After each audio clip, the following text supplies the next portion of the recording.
운동선수들처럼 너무 많이 써도 손상이 오지만 평소에 운동하지 않던 분들이 무리하게 갑자기 운동을 할 때도 스포츠 손상은 올 수 있습니다. 스포츠 손상의 아주 흔한 질환 두 가지 오늘 자세히 알아보도록 하겠습니다. 오늘의 닥터 먼저 화면으로 만나보시죠.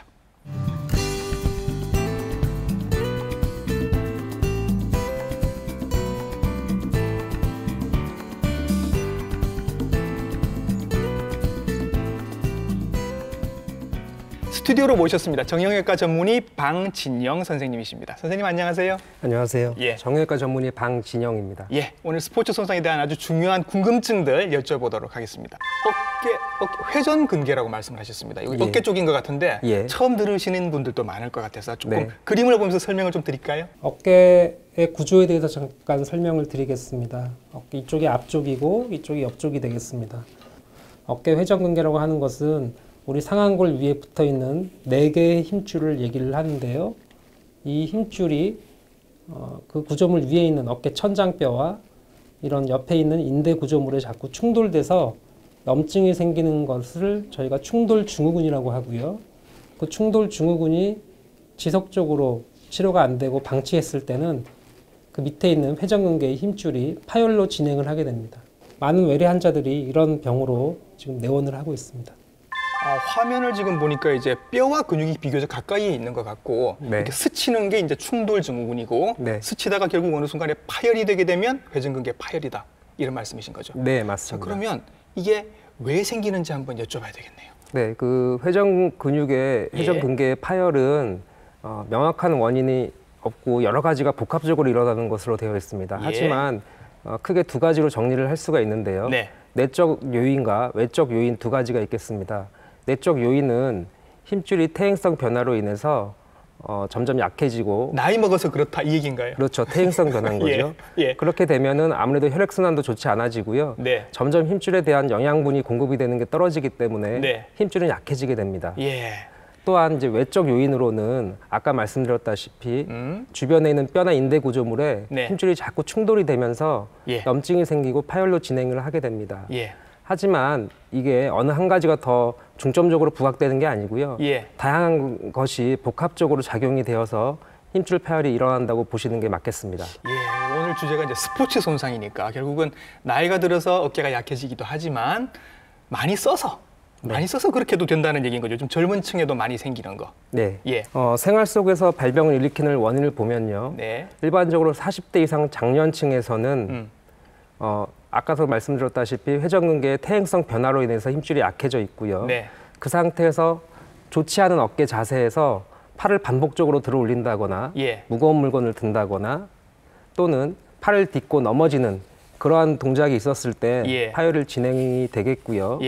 또한 운동을 할 때 특히 어깨를 많이 쓰는 운동, 야구나 테니스, 탁구, 배드민턴 같이 요즘 제일 동호인들 많은 스포츠들이잖아요. 그렇죠.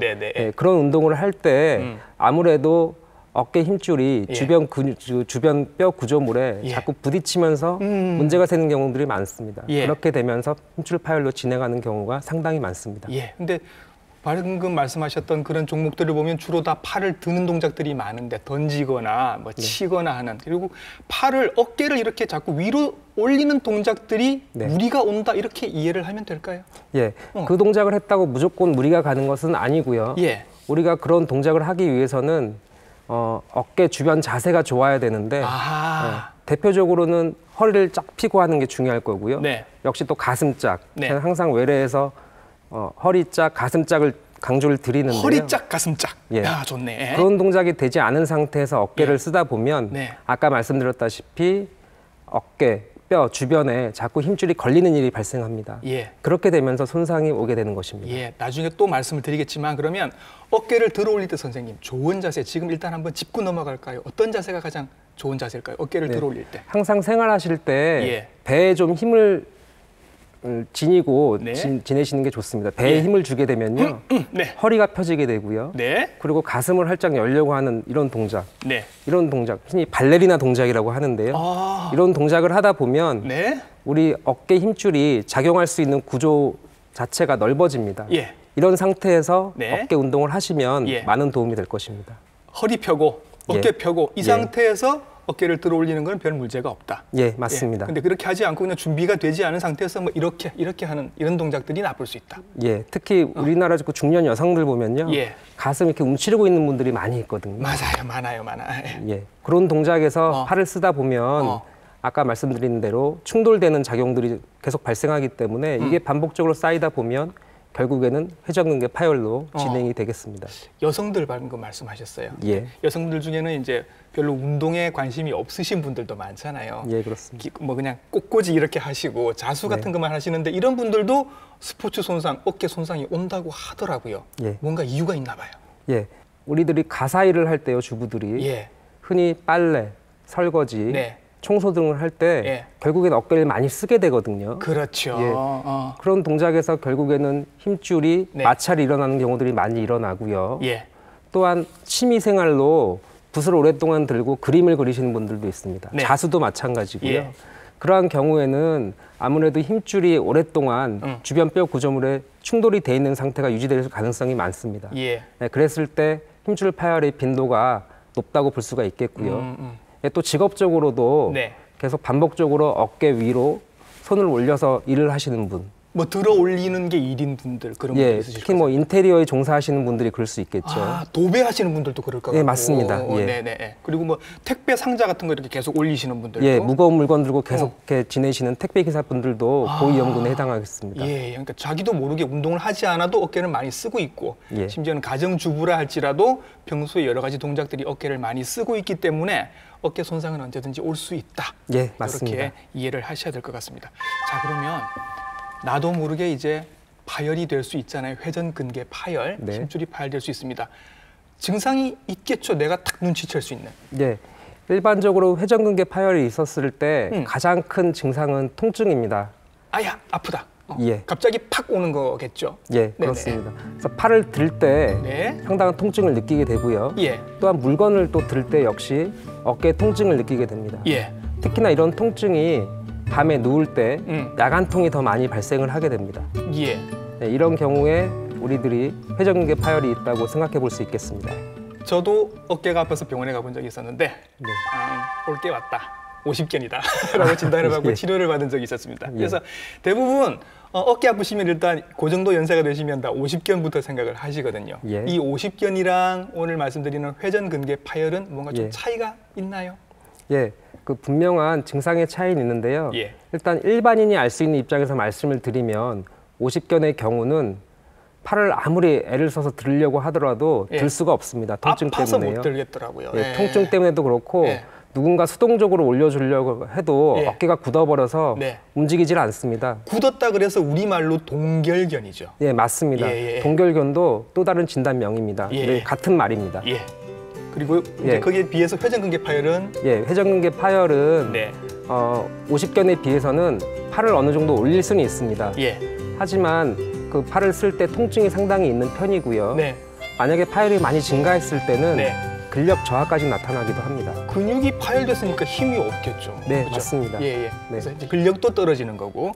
그러면 이런 분들이 이제 병원에 오시면 선생님 같이 전문가들은 이제 증상으로도 아시겠지만 검사도 좀 해보실 거잖아요. 어떤 검사 해보시나요?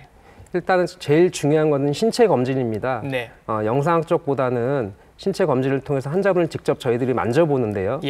그 적절한 운동 범위를 가지고 있는지, 또 저희들이 힘줄을 만져서 혹시 그 안에서 제 손에 소리가 느껴지는지, 소리가 나는지, 이런 것들을 통해서 어느 정도 제 마음의 진단을 내리고요. 그 영상학적으로 확인하기 위해서 엑스레이, 초음파, MRI 등을 이용해서 힘줄 상태를 확인합니다. 만약에 회전근개 파열이 있었는데 정도가 작거나 별로 아프지 않거나 잘 견디시는 분들은 그냥 방치를 할 수도 있단 말이죠. 맞습니다. 이거 계속 그냥 내버려두면 어떤 일이 생기나요? 그렇게 방치하다가 이제 뒤늦게 오시는 분들이 많이 있는데요. 회전근개 파열은 분명히 말씀드리는 것은 진행하는 질환이라는 겁니다. 우리가 힘줄 파열이 일정량 이상 파열이 있었을 때 저희 견주관절학회에서 조사를 한 바에 의하면 1년에 힘줄 크기가 4mm씩 파열 크기가 증가하는 걸로 되어 있습니다. 한 번 찢어지면 계속 더 찢어진다. 그래서 회전근개 부분 파열로 있다가 예. 전층 파열로 이행이 되고요. 예. 그것이 작은 파열, 중간 파열, 그 다음에 마지막으로 광범위 파열로 진행하게 되는 겁니다. 예. 그런데 제가 또 들은 어떤 분은 선생님, 분명히 파열이 있다고 하는데 수술 안 한다고 하더라 라고도 얘기를 하십니다. 네. 수술을 다 하는 건 아닌가 봅니다.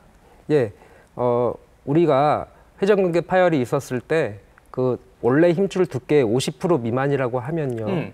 보존적 치료의 대상이 되기도 합니다. 아, 그러니까 50% 이하로 찢어지면 예. 수술을 하지 않는다라는 말씀이신 거예요? 수술을 안 하는 건 아니고요. 예, 예. 안 해볼 수 있다는 겁니다. 예. 예. 근데 이 수술을 우리가 정할 때 네. 환자의 나이와 그리고 운동 요구도 정도를 많이 따지는데요. 예. 젊은 환자의 경우에는 수술로 가는 경우가 많고요. 네. 고령의 환자인 경우에는 충분히 보존적 치료를 통해서 네. 현재 상태를 유지시킬 수가 있습니다. 예. 예, 그 방법으로는 일단 스테로이드 주사를 통해서 예. 염증과 부종을 가라앉히고요. 그 다음에 집에서 할 수 있는 자가제할법을 이용을 해서 힘줄 강화 운동 하고 또 어깨 주변에 몸을 만드는 그런 재활 운동법을 알려드리고요. 네. 그렇게 하면은 더 이상 나빠지지 않게 예. 보존할 수가 있습니다. 자, 그럼 실제로 어깨의 회전근개 파열이 있으셨던 환자분들 수술 전후에 MRI는 어떻게 변화가 되고 관절 내시경상으로도 실제로 한번 들어가서 확인을 해봤습니다. 화면 함께 보시죠. 60세 여자 환자입니다. 보면은 원래는 어깨 회전근개라고 하는 힘줄은 여기 있는 것이 아니고 상완골의 건 부착부에 있어야 되는데 지금 찢어진 지 좀 오래되셔가지고 안으로 쭉 이렇게 말려 들어가 있는 그런 형국의 사진입니다. 꽤 사이즈가 컸던 환자고요. 환자분이 3년 지나서 MRI를 다시 체크를 했는데 지금 보면 아까 파열단이 여기 있던 것들이 이쪽에 와서 잘 봉합이 돼 있는 거고 이것은 저희가 실이 달려 있는 봉합살을 이용했을 때 나타날 수 있는 나사못이 지금 보이는 거고요. 지금 봉합이 아주 잘 돼 있는 모습을 볼 수가 있습니다. 그 수술 사진인데요. 처음에 보면은 이렇게 어깨 회전근개 파열 윗부분에 보면은 어깨 천장뼈라는 것들이 있고요. 그 어깨 천장뼈에 이렇게 살들이 좀 해져 있는 모습을 볼 수가 있습니다. 먼저 수술의 첫 시작은 이 뼈를 좀 다듬는 것부터 시작이 되고요. 이렇게 큰 사이즈의 파열을 저희가 확인을 하고 봉합 이후에 수술 사진이 되겠습니다. 여자분이라고 하셨습니다. 예. 저분 뭐 어깨 많이 쓰셨던 분인가요? 예, 원래 직업적으로도 예. 정육점을 하시면서 칼질을 많이 하셨던 분이거든요. 고기 무게도 꽤 있었을 거예요, 그죠? 예, 돌아올릴 맞습니다. 때. 예. 칼질을 많이 하시는 분이 아무래도 어깨를 반복적으로 위아래로 쓰기 때문에 네. 예, 저런 파열이 일어났던 분이고요. 예. 이렇게 수술을 진행하게 됐었습니다. 예, 그럼 저분은 이제 저렇게 수술을 받고 난 다음에는 다시 이전처럼 또 일을 하실 수 있을까요? 예, 지금 일상생활 다 하고 계시고요. 예. 네, 마침 또 반대편이 또 파열이 오셔서 아이고. 이번에 제 외래에 오셔서 저렇게 사진을 찍게 되셨습니다. 양쪽 다 수술을 받으셨나요? 예, 다 받았습니다. 그렇게 해서라도 이제 또 일을 하실 수 있게 되면 다행인 거고요. 예, 저렇게 수술이 완벽하게 잘 되면 정상적인 활동으로 돌아갈 수 있습니다. 네, 그러니까 그 회전근개 파열은 힘줄이 파열이 된 거고, 예. 그다음에 오십견이라는 거는 이제 관절낭에 염증이 생긴 거고 그 염증을 치료하는 과정인 거죠. 조금 다른 거죠. 예, 그렇습니다. 예. 관절낭이라고 하는 거는 결국에 뼈와 뼈를 연결시켜주는 관절막을 얘기하는 건데요. 예. 그 관절막이 염증이 나면 두꺼워집니다. 네. 두꺼워지면 관절 용적이 줄어들게 되고 예. 당연히 어깨 운동 범위가 같이 감소하게 되는 것입니다. 예. 그래서 뭐 똑같이 어깨가 아프지만 사실은 수술 방법은 차이가 많이 날 수밖에 없을 것 같습니다. 예, 차이가 좀 있습니다. 예. 우리가 3, 4mm 정도의 구멍을 뚫어서 하는 관절 내시경으로 하는 방법은 네. 회전근개 파열이나 오십견 수술이나 똑같지만은 네. 오십견 수술은 아까 말씀드린 그 두꺼워진 관절막을 얇게 피는 술식입니다. 아주 간단한 수술이고요. 네. 회전근개 파열보다는 수술 시간도 훨씬 짧습니다. 20분이면 끝납니다. 예. 뭐 어쨌거나 어깨 많이 쓰시는 분들이 이제 저렇게 다치시는 거니까 다시 어깨를 쓰시고 싶을 거란 말이죠. 예. 나는 언제부터 그러면 다시 테니스를 칠 수 있나요? 나는 언제부터 다시 칼질을 할 수 있나요? 이게 굉장히 궁금하실 것 같아서 네. 저렇게 시술을 받고 나시면 회복하는 그 과정들은 어떤가요? 일단은 어깨 수술을 한 다음에는요. 저희들이 외전 보조기라고 하는 것을 통해서 네. 운동 제한을 잠시 동안 하게 됩니다. 네. 하지만 그때 바로 수동적인 재활 운동도 수동적인 어깨 운동을 하는 재활 네. 운동도 바로 하게 됩니다. 예. 일반적으로 봤을 때는 수술 이후에 3개월이면은 일상적인 활동은 할 수가 있고요. 네. 그 전까지는 좀 어깨를 아껴 쓰시라 이렇게 말씀을 드립니다. 예. 그 이유는 예. 3개월 이전에 재파열이 많이 일어나기 때문입니다. 아, 그러면 한 3개월 정도는 이렇게 약간 뭐 이렇게 고정 장치 같은 걸 좀 하고 이렇게 좀 힘드신 게 있겠네요. 병원마다 다르지만 일반적으로 고정 기간은 네. 4주에서 6주 정도 보시면 되고요. 예. 그 이후에는 천천히 근육 운동을 해서 그 힘줄을 복원한 부분을 다시 회복시키는 것을 유도를 합니다. 하여튼 마음 급하게 뭘 또 바로 시작을 하시면 안 될 것 같아요. 예. 자, 이제 어깨에 대해서 말씀드렸고요. 이제부터는 어깨보다 더 흔한 팔꿈치 손상, 흔히 들어보셨을 겁니다. 테니스 엘보에 대해서 한번 얘기를 들어볼게요. 선생님, 얘기만 많이 들어봤습니다. 테니스 엘보는 테니스 치는 사람들만 생기는 겁니까? 뭐 많이 그렇지만 꼭 그런 건 아니고요. 예. 예. 우리 이제 팔꿈치 관절에 삼각 기시부라고 하는 지역이 있는데요. 예. 그 지역에는 우리 손목을 신전시키는 근육이 그 손목을 뒤로 들 때, 그렇죠. 예. 위로 들 때 네. 하는 그런 신전근이라고 하는데요. 예. 그 근육이 시작하는 지점입니다. 예. 그 지점에 국소적인 압통과 네. 동통이 유발되는 그러한 병을 지칭을 합니다. 예. 일반적으로 손목을 많이 쓰는 그러한 일을 했을 때 네. 그쪽 지역의 부착점이 힘줄에 네. 조직 변성이 일어나고요. 예. 우리가 그때 적절한 휴식과 관절 제한을 주지 않으면 네. 반복적으로 손상이 일어나게 되고 예. 결국에는 정상 힘줄에는 자라 들어가지 않을 혈관이 자라 들어가고요. 또 섬유줄이 가다 증식하게 됩니다. 네. 그렇게 되면 우리 몸은 지속적으로 재생을 하는데 예. 그런 재생 능력이 떨어지면서 네. 만성적으로 진행을 하게 됩니다. 그럼 선생님, 내가 테니스 엘보가 있는지 알아보려면 아까 압통이 있다고 말씀하셨습니다. 예, 예. 압통은 누를 때 생기는 통증이거든요. 맞습니다. 어디쯤을 눌러봐야 알 수 있나요? 외상과라고 하는 뼈가 있는데요. 네. 바로 팔꿈치 관절의 외측에 보면은 예, 볼록 튀어나오는 볼록 튀어나온 뼈가 만져지는데, 있습니다. 예, 예. 예, 그게 외상과라고 하는 그 손에 신전근이 붙는 위치입니다. 예. 거기를 눌렀을 때 네. 통증을 느끼시거나 예. 손목을 이렇게 위로 올렸을 때 예. 그쪽 지역에 통증을 느낀다 하면 예. 내가 외상가염, 테니스 예. 엘보가 있구나라는 생각을 해보실 수 있겠습니다. 그럼 선생님, 요 테니스 엘보가 있으려면 어떤 이쪽 근육을 많이 쓰시는 분들이겠네요. 예, 아무래도 그렇습니다. 이제 그런 운동 자체가 골프나 테니스이기 때문에 네. 이렇게 이름이 붙어 있는 거고요. 예. 직업적으로 뭐 드라이버를 많이 돌린다거나 예. 이런 일을 하시는 분들이 병을 잘 얻게 되고요. 예. 그랬을 때 우리가 충분히 근육을 하고 힘줄을 이완하고 부드럽게 만들어 놓는 그런 기간이 중요한데 그렇지 않고 계속 반복적으로 손상을 받게 되면 결국에 병이 발생하게 됩니다. 그러면 요즘 이제 골프 인구들도 늘어나니까 골프 엘보도 제가 들었습니다. 예. 테니스 엘보와 골프 엘보의 차이는 가장 큰 것은 통증의 위치입니다. 네. 테니스 엘보는 외측 상가에 네. 염증이 생기는 외측 상가염이고요. 네. 골프 엘보는 팔꿈치의 내측에 통증이 오는 내측 상가염입니다. 반대쪽이군요. 예, 맞습니다. 예. 그래서 테니스를 많이 치시는 분들은 여기 바깥쪽, 골프 많이 치시는 분들은 안쪽, 이쪽에 대한 통증이 있을 수 있다는 말씀이시네요. 이름은 붙어져 있는데 예. 어떤 운동을 다 하더라도 예.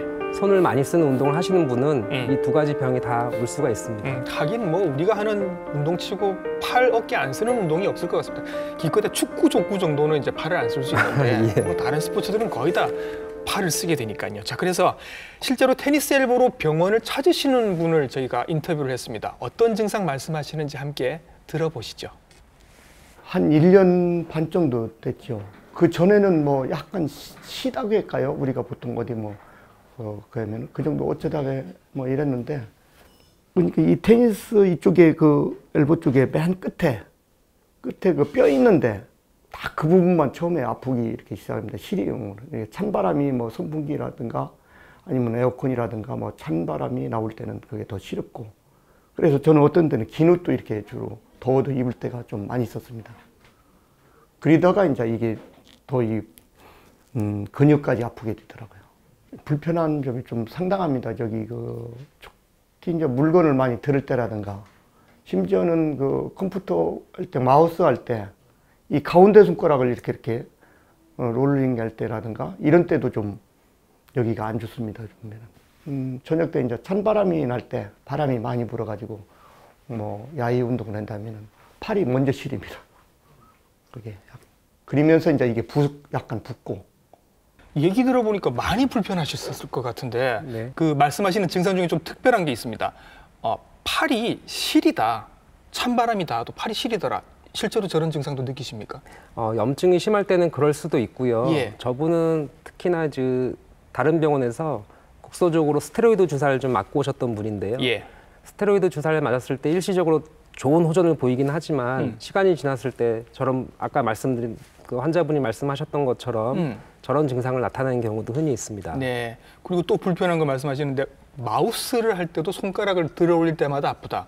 예. 이것도 흔히 있는 증상인가요? 예, 결국에는 손목에 신전근이 작동이 되는 동작이거든요. 예. 아까도 말씀드렸다시피 손가락을 순간적으로 올리게 되면 예. 신전근이 작용이 하기 때문에 예. 우리 외상감이 이미 있는 환자에서는 손만 들어도 통증이 상당히 많이 오게 될 것입니다. 손가락을 들어 올리니까 이쪽 근육에 힘이 가네요. 예. 네, 그래서 이게 통증을 느끼시나 봅니다. 예, 특히 세 번째 손가락이 예. 그 힘줄에서 가장 중요한 부분이거든요. 예. 그래서 세 번째 손가락을 들었을 때 예. 내가 외측 상과에 통증을 느낀다 그러면 예. 외상감이 있겠다 생각하시는 게 맞겠습니다. 야, 이게 뭐 테니스 한 몇 달 쉬는 것도 힘들겠지만 이게 마우스 쓰는 것도 힘들어지면 이건 정말 예. 생활이 굉장히 많이 불편하실 것 같습니다. 자, 그럼 이렇게 테니스 엘보가 있으신 분들이 병원으로 찾아오시면 뭐 이분들도 초음파도 찍고 MRI도 찍고 뭐 이렇게 하나요?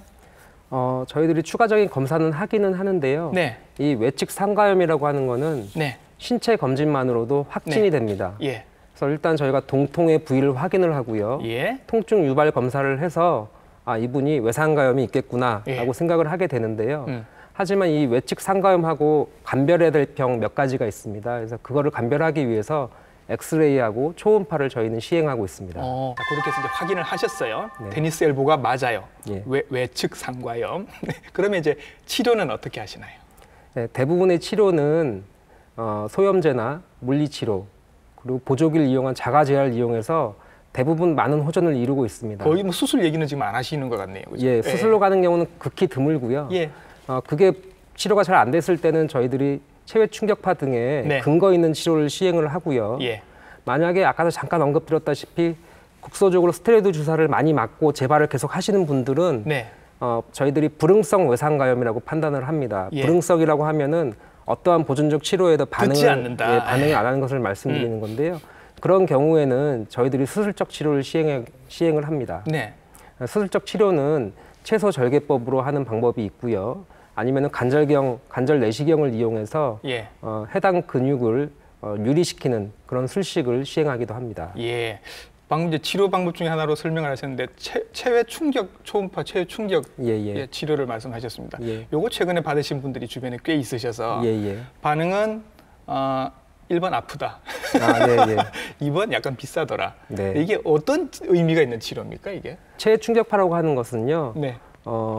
해당 지역에 네. 혈관이 많이 자라 들어가게 하는 역할을 하는 치료거든요. 그렇게 되면 혈관이 자라 들어간다는 것은 우리가 조직에 있는 염증을 많이 없애고 예. 새로운 재생 예. 능력을 키우기 위해 예. 그런 방법을 쓰고 있는데 예. 아까 말씀하셨다시피 치료할 때 아파야 효과가 있습니다. 예. 또 주의하셔야 될 것은 예. 너무 단기간에 반복적으로 많이 하면 힘줄 파열을 유도할 수도 있고요. 예. 심지어 골절도 생겼다는 보고가 있습니다. 예. 적당한 기간을 두고 예. 인터벌을 두고 시행하는 것이 좋겠습니다. 예, 그런 치료 방법도 있으니까 한번 의사 선생님하고 잘 상의를 하셔서 치료 방법을 한번 선택을 해보시기 바랍니다.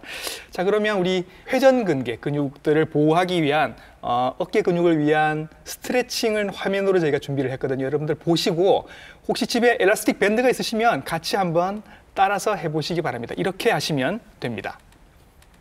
다음과 같은 고무줄을 좀 준비를 하시고요. 예. 지금은 외측으로 예. 팔을 돌리는 동작을 하고 있는데요. 네. 이거는 회전근개 중에 뒤쪽에 있는 극하근이랑 예. 소원근에 대한 운동이고요. 지금 45도 위로 올리네요. 이제. 지금 아까 말씀드린 회전근개와 대칭하는 근육인 삼각 근육을 네. 키우는 운동법입니다. 예. 자, 이번에는 뒤로 당깁니다. 이 운동은 삼각근의 뒤쪽을 강화시키는 그런 운동법이고요. 네. 뒤쪽으로 이제는 반대로 돌아서 하면 안쪽으로 당기고 있어요. 이거는 회전근개 앞쪽인 견갑하근이라고 하는 내회전근을 강화시키는 운동입니다. 네네. 이렇게 이제 방향을 바꿔가면서 고루고루 다 자극을 하는 거죠. 예. 마지막으로 앞쪽으로 당깁니다. 네, 앞쪽으로 하면서 앞쪽에 있는 삼각근을 강화를 시키고요. 예. 이렇게 회전근개와 삼각근을 같이 강화를 시키면 근육 네. 밸런스가 맞추면서 네. 어깨 관절의 안정성이 회복이 되게 됩니다. 자, 이건 뭔가요? 예, 이거는 어깨가 많이 굳었을 때 하는 스트레칭인데요. 네. 먼저 수동적으로 이렇게 전방 거상 네. 운동을 하게 됩니다. 예. 억지로 이제 팔을 올려주는 거죠. 오른손으로 예. 힘을 줘서. 항상 운동하실 때는 지그시 네. 최대 각도까지 가셔서 5초에서 10초 정도 하시는 게 중요할 거고요.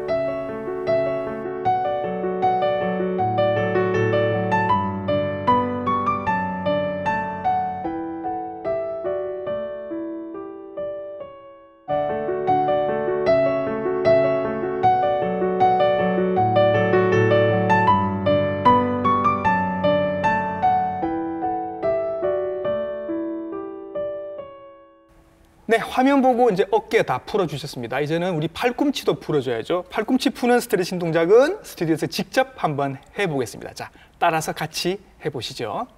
네, 특별한 도구 없이 맨손으로 할 수 있는 운동인데요. 네, 먼저 양팔을 쭉 뻗고 네. 주먹을 쥐시고 주먹 쥐고.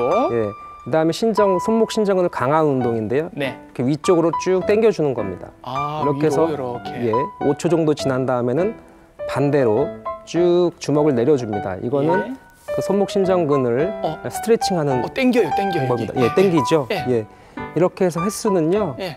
한 번 할 때 왕복하는 걸 한 번이라고 치면 네. 이걸 50회씩 네. 하루에 4번 정도를 하시라고 제가 항상 안내를 해드리고 그렇게 있습니다. 많이 해야 돼요?